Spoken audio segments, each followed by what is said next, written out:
ఎన్నికల దగ్గరికి వచ్చే కొద్దీ జగన్‌లో ఒక క్లారిటీ, అతని స్పీచ్‌లో కసి పెరుగుతోంది.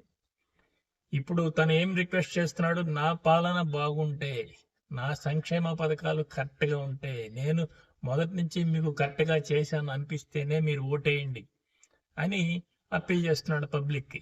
ఇప్పుడు ప్రతిపక్షాలకు అడగటానికి ఏమీ లేకుండా పోయింది. మామూలుగా అయితే ఎన్నికల్లో ప్రతిపక్షాలు ప్రస్తుతం ఉన్న ప్రభుత్వంలో ఉన్న బాగలేదు, అవి సరిగ్గా చేయట్లేదు, దాన్ని దించేస్తే మమ్మల్ని ఎక్కిస్తే మేము బాగా చేస్తామని అప్పీల్ చేస్తాయి. కానీ ఇప్పుడు అదేదో జగనే అడుగుతున్నాడు, నాది బాగుంటేనే నాకు ఓటేయండి అని. వీళ్ళు తెలుగుదేశం టీడీపీ వెళ్ళి అడగగలదాలా? 2014లో మేము చేసిన పాలన బాగుంది కనుక మీరు ఇప్పుడు జగన్ ప్రభుత్వాన్ని దించేయండి అని అడగగలదా? అడగలేదు. ఎందుకంటే 2014లో నువ్వు సరిగ్గా చేయకపోతేనే కదా 151 సీట్లు జగన్కి ఇచ్చి 23 సీట్లు నీకు ఇచ్చింది. సో అప్పుడు దాన్ని ఇప్పుడు గుర్తు చేయలేరు. ఇప్పుడు ఎలాంటి అప్పీల్ని ప్రజలకు వాళ్ళు వేయగలరో అర్థం కాని పరిస్థితిని లోకి వాళ్ళని జగన్ నెట్టేశాడు.